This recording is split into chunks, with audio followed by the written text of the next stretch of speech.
Hi, I'm psychologist and author Leona Deakin, and this is Leadership Journeys, where I delve into the minds of inspirational women to find out what makes them tick.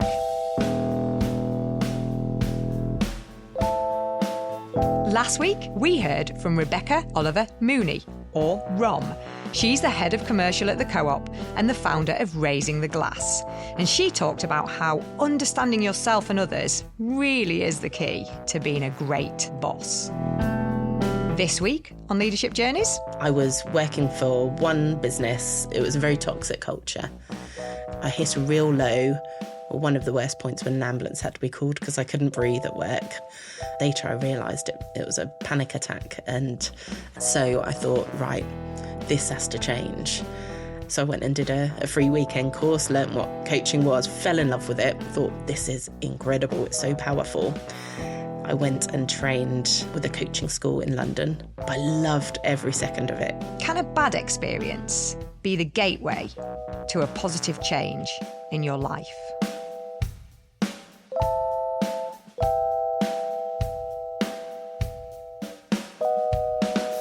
Hi folks, today I am talking to Bianca Spruit.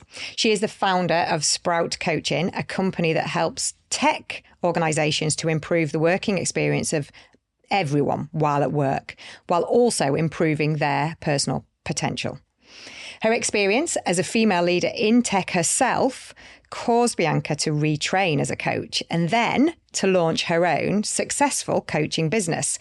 So I'm really interested to find out what inspired that change and why improving the quality of the workplace is so important to her. Welcome, Bianca. Hi, Leona. It's lovely to be here with you. It's really nice to have you along, and thank you for welcoming us into your wonderful home. We are sat under this wonderful tree that I believe your husband put in place and that you decorated with spring flowers. I just feel like I'm in some lovely, like Zen mindfulness environment. It is a lovely sensory experience. Yes, for sure. I kind of want one for my own house now. So thank you so much. Right. So just tell me a little bit about Sprout Coaching first. So what are the kind of level of people that you're working with and what are you doing with them in your current business? Yeah, so it's people who are working in senior leadership, and it's also people who are thinking about stepping into managerial roles, and also the teams that they manage as well. So there's all kinds of different levels there, really. Yeah, and it's all about improving that environment so people feel presumably higher levels of well-being, higher levels of confidence, just feeling more capable and able to do the things that they're there to do. Is that right? And feeling safe to just be themselves, because if they feel safe to be themselves,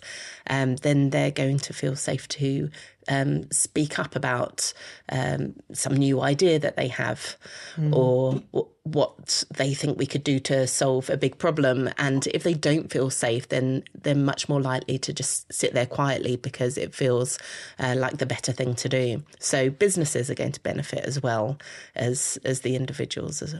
Oh, lovely. Yeah. So a lot to do with that psychological contract and all that goes with that psychological safety and how people feel and whether they can be themselves. Yeah, so much so. So many businesses are missing out on some really fantastic ideas from their people because they just don't want to share them because they're worried about their idea being slammed down or being made to look stupid, or just think they're not going to be listened to anyway, so what's the point? So it's just doesn't have to be that way. You know, we spend so much time at work, so let's make that experience as wonderful as it can be, make people feel like they want to be at work because they're really appreciated when they're there. And then it makes managers and leaders' lives a lot easier as well because they're not having to do everything, come up with all the ideas because their teams are doing such wonderful work and coming up with so much themselves. Yeah, oh, absolutely. And this is why I was so keen to speak to you on the podcast, because this is a mission very close to my heart. I mean, I think I always aspired as a young psychologist to changing the organisation and making them better. And then I went through my own period of feeling quite cynical about the possibility of that. And then I've come out the other side and realised that actually on an individual level, so through that individual coaching and team coaching like you're doing, you can make a huge difference, not just to that immediate leader and their team, but to the other people around them in that environment. So I just think it's fab what you're doing. It's great. There's so much out there at the moment celebrating women in tech and female leaders in tech and all of that. So what was that like as an environment? Was it male orientated when you went in, or is it a little bit more balanced than that? It was just men when I first started. Yeah. Okay.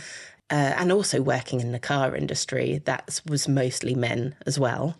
So it was particularly working in the car industry and going around and setting up the network cables and just doing all of the very physical things around the building, as well as sitting at my desk. And yeah, it would be normal to have posters of like topless women on the walls and things like that. So it was very different to how it is now.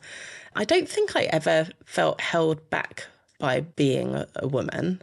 But I'd say looking back, I can see that, yeah, some of these situations, some of these environments were not great for making me feel confident. And so they probably did contribute to me maybe not being as confident, not speaking up in certain situations. But at the time, I didn't really feel that, if that makes sense. Yeah, it makes sense in the sense of walking past those pictures of topless women and not giving it a second thought, which I can relate to that back in my younger years, because it was just part and parcel of how the world was then. And now in hindsight, we feel that's quite jarring, don't we? But when you were saying that it made you feel, well, in hindsight, maybe it affected your confidence, what were the kinds of things that were impacting on your confidence? Do you know when you look back? I think it was just things like seeing images like that. If I had to go under a desk to sort out some wiring, having some comments about my bum, those kind of things just make you think, well, I need to go and do that job, but I don't want to do that job because I know that I'm going to get someone making comments about me and my body. And that didn't feel very comfortable. So then you try to get out of doing certain types of work, I guess, which may have made me look as though I didn't want to do certain parts of the job at times. And also maybe not being taken as seriously when I had something to say. And then that starts making you think that maybe what you have to say isn't that serious or isn't that important. So you stop speaking as much about your ideas, which then makes you stop having as many ideas because you're kind of flattening all that down. Yeah, and it sounds like it's making you self-conscious in that way of your thinking about physically what am I doing and how is it looking, but also what am I saying? How is it landing? Oh, I've said something and it wasn't listened to, or it was overruled, and so it couldn't have been a good idea. And you're almost, it sounds to me like it's almost spending too much time thinking inwardly about yourself than actually looking externally at whatever the work is that's going on and just getting stuck in. And I imagine that's something that so many people, not just women, but people who have difference, whether it be their ethnicity or whether it be their neurodiversity or whether it be in any other form of physical appearance or capacity, that idea of being different and making you a bit more vulnerable and a bit more self-conscious going on. Yeah, definitely. And that's one of the biggest things that has changed from when I was younger to how I am now, just realising that actually those differences, the things that are different about you, can hold you back, but they can also propel you forward. They can be your biggest asset, because if you have a different background or you're different from the group in some way, that means you're going to have a different view on what's going on in the workplace. You're going to come up with different ideas because of all of the different experiences you've been through in life. They all affect how you think. And the more differently you think, the more innovative your ideas. And yeah, we're just missing out if we don't support people in that way to really be themselves and embrace those differences. Yes, and the world's changed, I think, in relation to that. I think there's a more aware, whether it's enacted as well as it could be in our organisations is questionable, but certainly there's an awareness that diversity of thought, diversity of background, diversity of input is valuable for creativity, solving problems, making good decisions. I think intellectually that's much better understood than it was maybe, back when you were working in that those first companies. Yeah. If I usually ask this at the end, but I'm really interested, if you could go back and tell that younger self in that environment to do something differently, would you give her any tips? I think it would be about doing everything you can to embrace who you are and be who you are, and not feel as though you need to act as though you know it all, or act as though you fit in and that you like the things the other people like, or that you want, you have the same kind of thoughts, because actually standing out can be good. And yet doesn't come easily to many people. And this is maybe when we look at personality differences, there's 5 big personality factors, and one of them is agreeableness. So, and this is a bit like a normal distribution curve. So I always think of it as it's like we're standing on a bridge over a river. So you'll get some people who are very highly agreeable, so they will never ever disagree with anybody ever. And then you get the people on the other riverbank who are so independent minded, they're really contrary, they don't mind losing a friend to win the argument. If they're right, they're right. Yeah. But then most of us are standing on the bridge, aren't we? And we're a bit like, sometimes I speak my mind and sometimes I tell people, and other times it's not appropriate or I don't feel comfortable. So it's that sliding scale of how independent versus group orientated am I prepared to be. And I suppose that's what you're talking about, being a bit more independent and a bit more comfortable in your own skin. Yeah, I think so. And I think sometimes that is an outward thing, but I think also sometimes it's feeling comfortable in your own skin, but you might still make a decision of, actually, I don't want to enter into this argument. It's not important enough for me. So you'll still feel true to yourself because you're acknowledging yourself, how you feel and what you believe, but that it's a conscious decision to do something different. That's a better place to be than just not having that awareness and just thinking, oh, they're probably right, or I better not disagree, and not really being aware of your own feelings. And how easy do you think it is to be that way when you're younger? Is that a maturity thing where you grow into your own confidence? Or I think for me it definitely was, and for most people I think it definitely is. But I think that the more we talk about this kind of thing and have these conversations, and that the younger people listening, because I don't think I heard conversations like this or heard anything about, being your authentic self when I was younger. That's not the kind of conversations we were having, and there weren't podcasts to listen to then either. So I'm hoping that will make a difference to make it easier for people when they're younger. But for me, it was definitely a maturity thing. Yeah, feeling comfortable in your own skin. But I think you're right. And that's that whole, the world is changing around us, and that helps us to have a different perspective, doesn't it? And you hope that will plant that seed a little bit earlier, that it's okay to be different and to embrace it and celebrate it. To I do hope so. Yeah. So you got to the point where you were working at a senior level of leadership within these tech environments. And so what changed there then? Why did you decide to go off and do your own business? Was that something you just always aspired to do, or did something trigger that? Well, I know what it was. I was working for one business and the environment was not great. It was a very toxic culture. I was miserable, and I thought that I could overcome it and just keep going. And I did for too many years, and I just started feeling worse and worse and worse. And I was feeling as though my main job was to protect my team from the environment and from the culture. And that was my main focus, and all of my energy went there. And anything else, I didn't really have that much energy for anything else, really. I did a great job. I was still moving my way up in my career, but I was feeling miserable. I was feeling miserable for me, and when I saw how other people were being treated as well. So I got to a point where I thought I have to do something different. I hit a real low, or one of the worst points, when an ambulance had to be called because I couldn't breathe at work. I left work and I just couldn't get any breath, and I couldn't understand why. Later I realised it was anxiety. It was a panic attack, and coupled with having had a chest infection for a while, but really feeling like I couldn't take the time off to recover. So I thought, right, this has to change.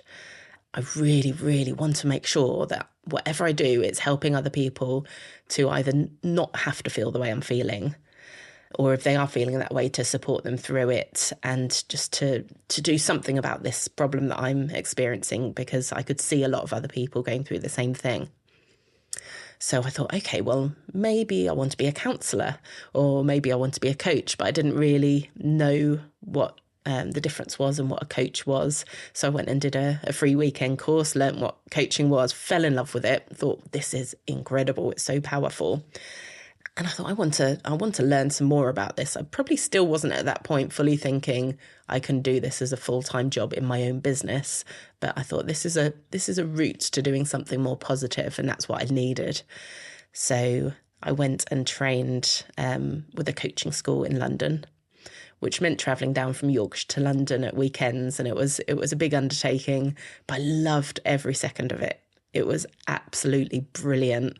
I was learning a lot about myself and a lot about how to support my team. So I started using that, still working for that same business. I started using that with my team and realising that, wow, I felt really overloaded with work before. But when I started coaching my team and I stopped just giving them all the answers when there was a problem and instead coach them through it and ask them questions about, oh, have you seen this before? And what ideas have you come up with? And what are the risks associated with this if it continues? And, all of those kind of coaching questions. And they started coming up with solutions and ideas themselves. And everything just got loads better from the point of view of how I was running my team. And I got so much out of seeing people develop. It was just fascinating and made me feel wonderful. But the culture and environment was still horrendous. So I ended up leaving there. I ended up, someone else who'd left because they were miserable contacted me and said, hey, where I've moved to is really good. And they're looking for someone who does what you do. Because I always ended up going into businesses to set up functions and teams that didn't exist before. So setting everything up from scratch. And this other business needed that. So I went in and, applied for the job. I got it and I left that toxic environment. So that was a very good move. I just couldn't believe how much lighter I felt. Yes, and the impact that place had on you. It was quite fascinating watching you describe that experience, Bianca, because obviously it started out with the description of a very toxic workplace and a culture that made you physically ill.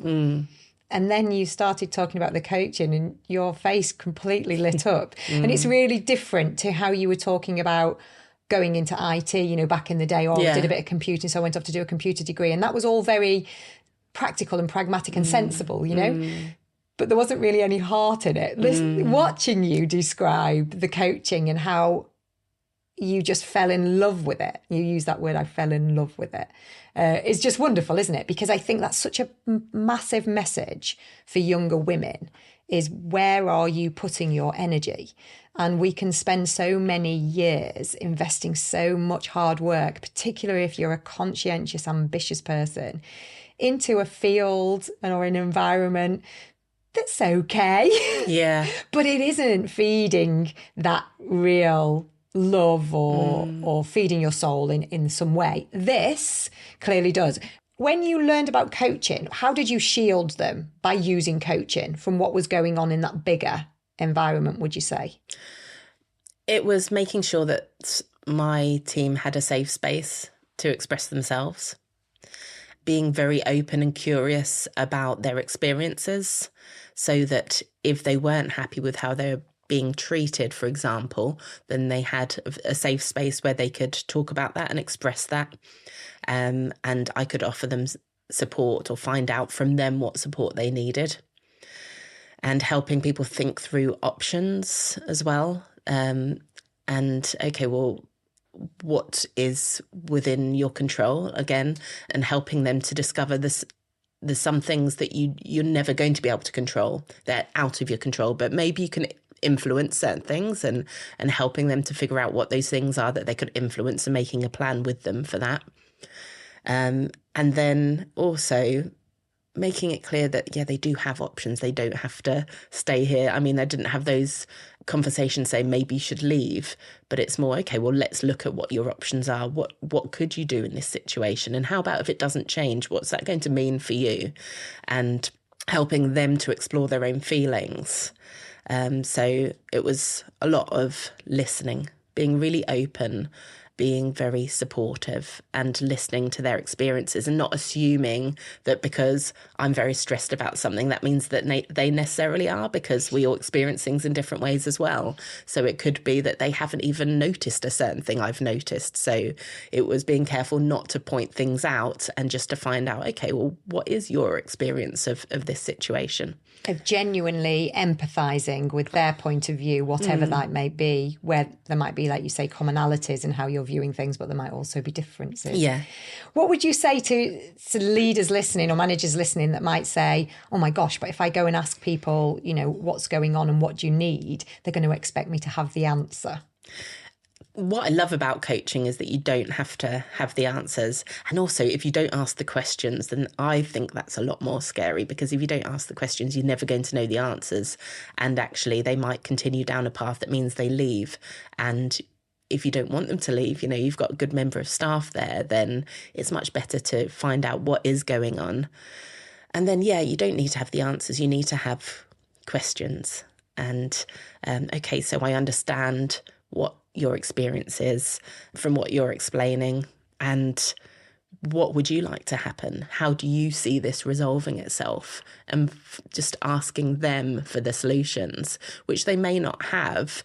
But if you ask them different questions and help them to explore, then usually people do have some ideas that they can try. Yeah, so you don't need to have the answers. You just need to be able to ask people and trust that they have great ideas. Yes, and that they need to be empowered to do things their own way.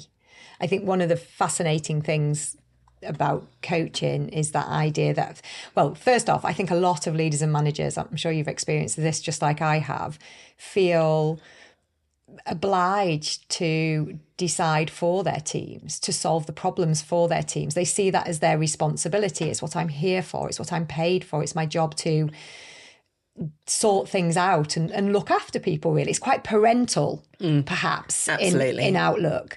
However, what we need as recipients of leadership is more facilitation than direction. Yeah, it is. And often as well, because we're managers and we're the ones with years of experience, we kind of assume that we do have the best answers.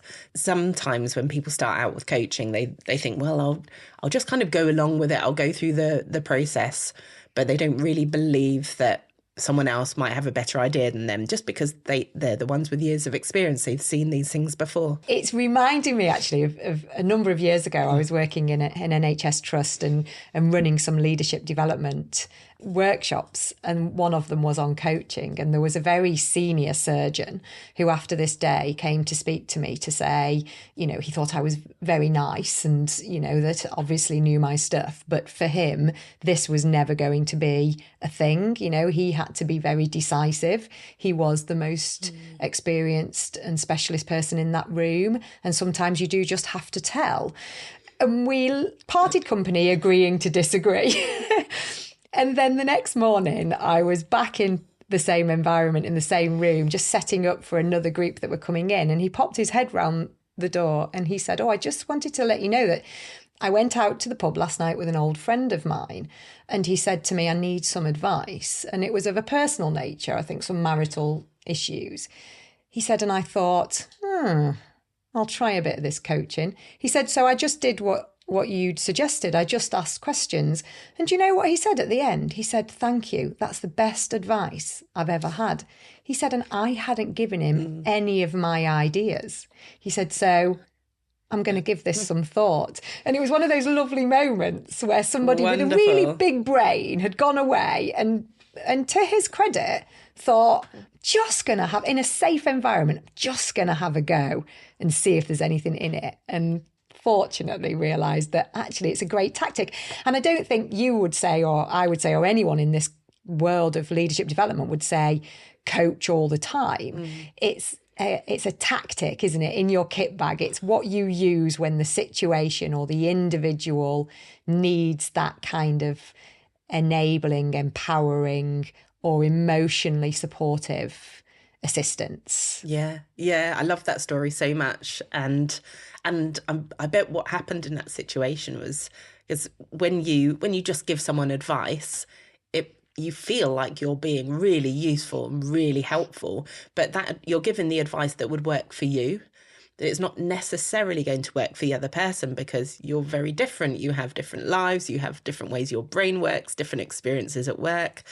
So by saying to someone, okay, you're experiencing this, you need to do A, B, and C, and then that's going to fix it. And then you might say, oh, right, okay, but that solution might not work for you because you might find that particular advice quite difficult or triggering, or, if instead you're asked questions to help you to find your own solution, you're going to come up with a solution that feels realistic and doable and something that is going to work for you, which is obviously a lot better if it's going to actually work than just trying to follow someone else's advice that isn't necessarily going to give you the end result that you're after. Oh my gosh, it's so much more motivational power when it's that person's own idea. Yeah, that too, yeah. And let's face it, none of us really like advice. I mean, we ask for it, but we don't really want it. What we really want is for someone to just listen to our problem and help us work out what we are going to do. We don't really enjoy it, I don't think, when anybody says, oh, I've had exactly the same thing and this is what you should do next, A, B, and C. I think we can feel a bit bristly. Yeah, because really we want to be listened to, don't we? Yeah. And it's so rare to have someone just listen and not jump in with advice. That I think that's a real gift as well. Just having that space to talk and to think with someone not jumping in straight away, just allowing that silence to be there. Yeah. Yeah, it's so powerful. And it's really great with teams to get buy-in as well. If you need a new process, you need a new way of doing things, then rather than as the manager thinking, right, I better come up with this and then I'll write up this new process and I'll give it to my team and I'll train them on it. Instead, getting everyone together and saying, right, this is the end result we're after. This is where we're at now. How should we do this? And then coaching the team through coming up with a new process, and they are going to follow that process if they've come up with it, and they're going to keep an eye on it and make sure that it's continuously improved as well because they care about it, because it's their process. Yes. So, yeah. And that's really powerful. So the discovering coaching obviously changed you. It changed how you approached management and leadership. It also was something you started to feel very passionate about doing more broadly. But it's the impact that you saw it have on other people as well. So there was that whole thing of they were taking more ownership because you were asking more questions and giving them more airspace to make their own suggestions and have control over the direction of travel, which is, really motivational for people. I can completely see why you fell in love with it and why you wanted to spend your time doing that. Completely. So, but tell us a little bit about that, because you said a little bit a while ago about, I never really thought I could run my own business. Not only did you not know how to do it, you didn't think you maybe had the capacity to do it. So what changed? What made you take that step and go, well, I'm just going to do it anyway? There were a number of things. So one thing is finding something I was passionate enough about that I thought, I want to be doing this all the time, and seeing the impact it had, thinking, wow, what if I could have this impact, not just in the business I'm working in now, but in lots of businesses, and that would improve so many people's lives. And that was really inspiring and motivating. Then there was also, during COVID, I had a little girl, and that changed everything, as it does. Changed how I saw myself, changed how I saw my life, and suddenly I had this little being, and I wanted everything for her, as I still do. And I wanted to create workplaces that were really positive, wonderful places to be, where people could, really be themselves and reach their full potential. And I wanted that for my daughter, for when she grew up. And I wanted her to see what you can do if you really want to, and that you can do anything, and you can at least try anything. And even if it doesn't work out, the fact that you're giving it a go is really powerful, and that you don't have to be scared of giving things a go. And this gives you real meaningful purpose, I imagine, isn't it? And that very similar to my inspiration for the podcast was to share some of the things I've learned with my daughters, because I'm anticipating they probably won't listen to me, that advice thing again. Yeah. But I'm like, when they sit and listen to you talking, they might think, oh, actually, that's really cool. Yeah. I like that. So I think that when you become a parent, that desire to make the world better for your children is really relatable. Yeah. And I think you also have an increased awareness of there is an end at some point. You have a certain amount of life left. Yes. And what do I want to do with this life? And I think you lose a lot of freedom when you become a parent as well, for wonderful reasons. But it is a fact that you can't just do whatever you want whenever you want. And so time becomes a lot more precious. And do I really want to spend that time working for other people in something that's fine and I'm earning good money? Or do I want to be doing something that really lights me up and where I feel like I'm making a big impact? And of course, that's the one that I chose. So did she make you brave, do you think, your daughter, in some sense? Because she gave you something that was bigger? Yes, I think so. I mean, I've always been brave in a lot of different ways. Okay. I've travelled the world by myself for 2 years. That's pretty brave. Yeah, jumped out of planes 3 times. Okay. I'm a diving instructor as well, so I've dive in very small enclosed spaces underwater. So there's certain types of bravery that have always been there.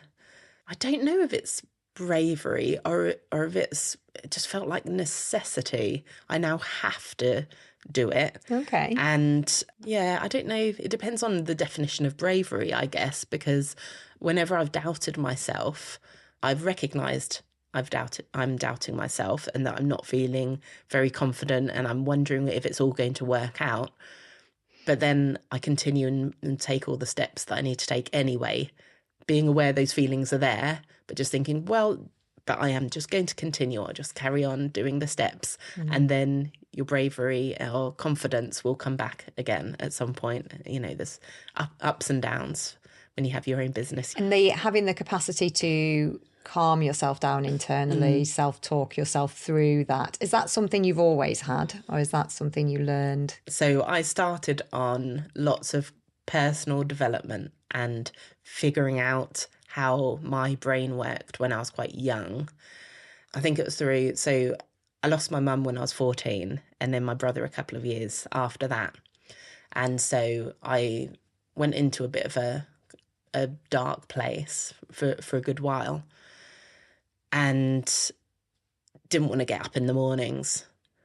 And it got to a certain point where I thought, right, well, I've got to get myself out of this. And I just started noticing things that lifted me and things that brought me down. Just really on a very simple level of, when I listen to this music, it makes me cry more. Or if I listen to this other song, I feel like I want to dance, actually. And it totally changes my mood. When I move my body more, actually, I feel really good afterwards, even if I felt really awful to begin with. And just starting to notice things like this, I think, took me down a path of, this is interesting. There are definitely things that I can manipulate so that I feel certain ways. And I want to explore this some more. And so I just played with it and just started noticing things about myself and also starting to backtrack more. So if I felt not very brave, or I felt really sad, or I felt angry, I'd think, okay, so something has led me to feel like that. What was it? At what point did that feeling change? And just kind of going back in my mind and thinking, okay, it was when that thing happened. Interesting. So when this kind of thing happens, I feel like that. So what can I do to change that? And just, learning a lot just by myself, by noticing my feelings and what had led those feelings to be there. And that hadn't come from counselling or anything like that. You just No. noticed on your own that actually something quite powerful like music changes how I am feeling. And that insight, it sounds like that then led you down a route where you started to interrogate how you were feeling and how you were thinking. And I think this is one of the most powerful things we can learn about our own mind, is that we do have more influence maybe over how we experience the world than we can assume that we do. Yeah, And absolutely. you learned that. Yeah, and the more you start doing that interrogation, the more you discover about yourself and how you work, and the more you can change your situation and change your perception of things. And I'm from then to now, I mean, yeah, I'm now an extremely positive person. And if something happens that's not great, something that I'd prefer didn't happen, I'll always find something that I've learned from it or a positive I've gained from it, or find a way to see it from a different angle. So it's not dismissing it, the fact that that thing has happened. You know, can acknowledge, yeah, that's difficult. I would rather that hadn't happened, but actually there's some positives I can get from this.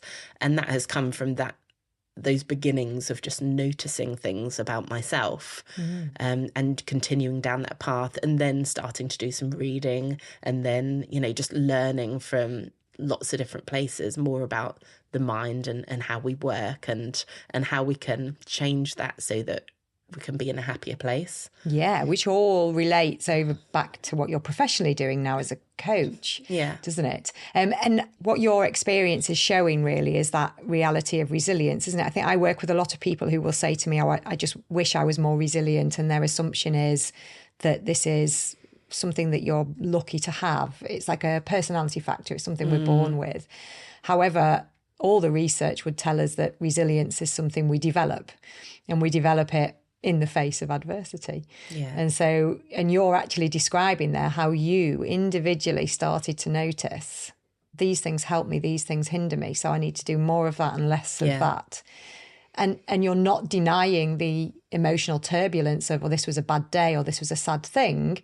However, you are then in that very learned optimism way going, but where are the positives I can take from this? How do I put it in a perspective? Compared to other things I've faced in life or other things going on in the world? Or how do I really look for the learning within it and the extra insight I've gained? Or what pride can I take in how I've handled that? You know, that I kept it together and I didn't fall apart and all of these things, like finding, like you say, those little nuggets of golden positivity within all of that drama that might be going on. I think that's it's like the essence of being resilient, isn't it? Yeah. I've had some real ups and downs in my life. And I can see how all of the ups and the downs have led me to where I am now. And I wouldn't have had the knowledge or experience that I have now if those hadn't happened. So yeah, I think a lot of it was letting myself feel the feelings, but not, I got fed up very early of being stuck in that kind of pit of despair and thinking, yeah, I need to be able to feel these feelings, but I need to have a route out as well. And it makes sense that when you were saying that you were in that toxic culture and you had the panic attack and the ambulance was called, and for a lot of people that might just be a spiral into, oh, this is just awful, I can't escape this, I'm stuck, feeling a bit helpless or feeling a bit ashamed maybe that you can't cope, and all of those things, make possibly even becoming depressed. Whereas you'd said your thought was, I need to get out of here and do something different with my life. So even in that, at that point, that resilience that you had kind of trained into your brain earlier on was coming in as a little bit of a defense in your darkest hours, wasn't it?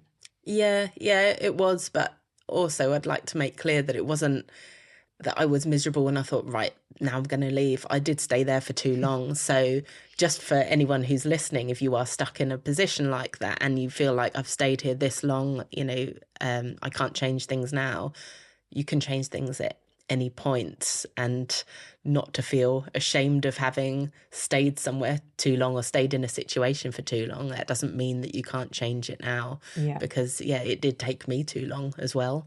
But that resilience did come through it for me in the end. It came through in the end. No, that's a really important point, isn't it? And I think we can double down on these decisions. I came here, I've got a job to do, I'm going to see it through, and we start to feel compelled to remain where we are. And so that can become a bit of a literally sticky kind of experience to get out of, isn't it? So I think that... Yeah, also if you feel as though you are protecting other people and they're relying on you, then you think, oh, well, maybe I should stay for them. But actually, everyone's responsible for their own lives, and they'll be okay anyway. And I knew they'd be okay whether that was they'd also make their decision to leave, which a lot of people did. So perhaps you role modelled something by going. Yeah, in a way. So maybe you were helping them. I think one of the most challenging things I hear from managers and leaders is that moving from being the professional performer yourself and it all being about you to being the facilitator of other people's performance. And when you think about it, right from childhood, it's all about the individual, isn't it? Right through school, college, university, in the first decade or couple of decades of work, potentially. And then all of a sudden, it's not really about you anymore. It's about them.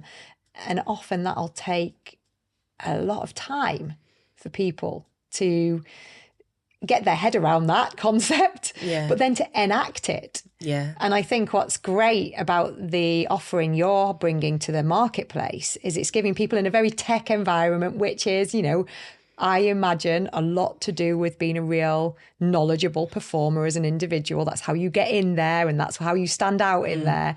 But giving them those real people skills that help them to help their teams. Yeah.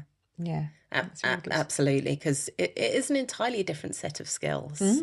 Managing a team and tech skills. I mean, one does not mean that you're good at the other, but it doesn't have to be that hard either. And people don't need to suffer through it. And it's so worth just investing a bit of time and money into supporting managers properly, because then you don't have all of the pain of people leaving because they're not happy or they're frustrated, and that those new managers are just, their morale has gone right down because they were a really top performer before, and then suddenly they're not performing so well. And it's not fair really to have to be put in that position. So just a bit of support and some tactics can change all of that and get everyone working really well together. Yeah, it's reminding me of when I did my master's degree, I had to do a project in a company, and it was a Japanese-owned manufacturing organisation. And when I went in as a student to give my findings, one of the Japanese directors was there, and he sat in. He was a very nice gentleman. And mine was all about team leadership, this thesis that I'd written. And he was kind of laughing with me over a cup of coffee afterwards, saying, you do know that we can't lose against you here in the West, because you take your best IT programmer and make them a people manager. You take your best salesperson and make them a people manager. You take your best doctor and make them a people manager. And he's like, we don't do that. We have a different career path for people who have ambition or potential, and they're treated differently. And there's the only way to get ahead in our kind of Western organisations is to take on more people or more budgeting responsibility. Yeah. And obviously that doesn't suit everyone or doesn't come naturally to everyone. And it is, like you say, another different role. It's another profession that you're learning now on top of your IT or your marketing or your medical qualifications. Yeah. And so I think having people out there that will come in and just help you to just navigate that and build your confidence. Because I don't know what about you, but I often see that people who might be kind of car crash managers in some senses, they have all these amazing skills outside of work. Like they're great parents, they coach sports teams, they're a really supportive friend that offers help and assistance. And you're like, oh, you have all the skills you need. You're just not bringing them to work. Yeah. And often it's a very different way of leading a team as well, because we think managers are the ones who are there to direct and to say exactly what you should do and how you do it. That's not the best way of doing things. So yeah, it's realising that actually there is a different way, and it's a better way, and it's okay to try this different approach.